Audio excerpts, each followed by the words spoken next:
माननीय महापौर महोदय, यहाँ उपस्थित मेरे सहवार्ता महोदय और माननीय श्रोता, बहुत एकदम शॉर्ट में मैं बताऊंगी जो इम्पोर्टेंट पॉइंट्स है बस बताएं।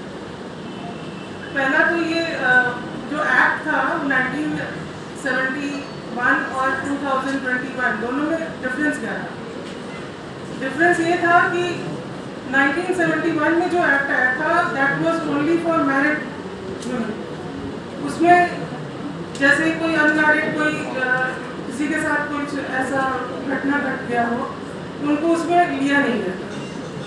तो ये सुधार हुआ 2021 में, ये सुधार हुआ ये देखते हुए कि समाज में जो चला आ रहा है ना प्रथा या रेप विक्टिम्स, उनको देखते हुए 2021 में उसको लीगलाइज किया गया, मतलब उसको मान्यता प्राप्त किया गया। क्यों दिया गया? ताकि वो किसी दाई के पास जाकर के मिसहैंडल ना हो, कहीं दाई के यहाँ जाकर के उनका कोई मतलब कोई गलत ट्रीटमेंट से उनकी मौत या कोई और कोई घटना ना हो, इसीलिए इसको लीगलाइज किया गया। और क्या था, 20 वीक्स तक का जो प्रेगनेंसी था उसको पहले लीगल माना जाता था कि उसको 20 वीक्स तक हम लोग टर्मिनेट कर सकते, मतलब उसको समापन कर सकते। उसको बढ़ा के 24 वीक्स किया गया। 24 वीक्स क्या मतलब, उसके बाद 24 के आगे भी कर सकते हैं स्पेशल कंडीशन से।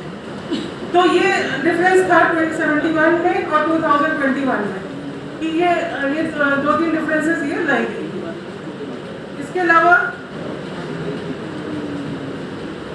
जो मोटा मोटी बात है कि जो तरीके क्या क्या है मेडिकल टर्मिनेशन ऑफ प्रेगनेंसी का जो टर्म है उसको हम लोग किस तरीके से हम लोगों ने उसको डिवाइड करके करा हुआ है। प्रेगनेंसी को हम लोगों ने एक तो 9 वीक्स की कैटेगरी में रखा है और एक हम लोगों ने रखा है 15 वीक्स तक की कैटेगरी में, और एक हम लोगों का मतलब ये हम लोगों ने मेडिकल जो हम लोगों को उनको फैसिलिटी देनी है उसके बेसिस पे, और एक हम लोगों ने उसके ऊपर का रखा है 9 वीक्स तक की प्रेगनेंसी। ध्यान रखें, मतलब सबके लिए है ये इम्पोर्टेंट, जो इम्पोर्टेंट पॉइंट है मैं बस उतना ही बता रही हूँ।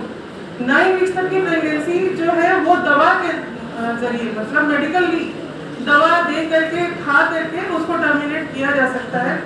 और ये फैसिलिटी जितने भी रजिस्टर्ड मेडिकल प्रैक्टिशनर हैं वो दे सकते हैं, मतलब आप समझ रही हैं, मतलब ये हर जगह मतलब ऑलमोस्ट आपको हर जगह जो कि रजिस्टर्ड मेडिकल प्रैक्टिशनर है वो दे सकता है।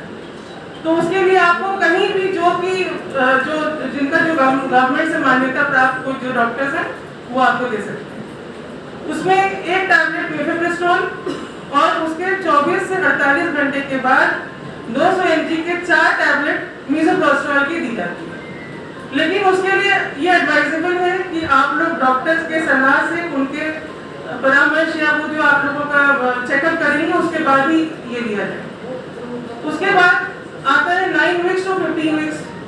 9 वीक्स टू 15 वीक्स की जो प्रेगनेंसी है उसके लिए कोई भी एक रजिस्टर्ड मेडिकल प्रैक्टिशनर उसको कर सकता है, और उसके लिए प्राइमरी हेल्थ सेंटर से जो ऊपर वाला जो गवर्नमेंट मतलब कम्युनिटी हेल्थ सेंटर है या आपके डिस्ट्रिक्ट हॉस्पिटल्स हैं वहाँ पर ये हो सकता है।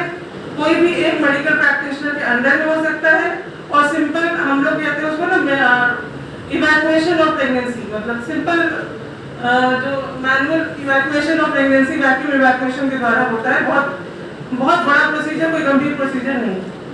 फिर हमारा आता है 15 वीक्स से ऊपर की प्रेगनेंसी, 20 वीक्स तक की प्रेगनेंसी। उसके लिए जो है 2 मेडिकल प्रैक्टिशनर की राय की जरूरत पड़ती है, और उसको जो है प्रॉपर मतलब अंडर एनेस्थीसिया डायलिटेशन और इवैक्यूएशन के माध्यम से किया जाता है। तो मेरे ख्याल से ये हमारे मतलब मेरे से रिलेटेड इतना ही।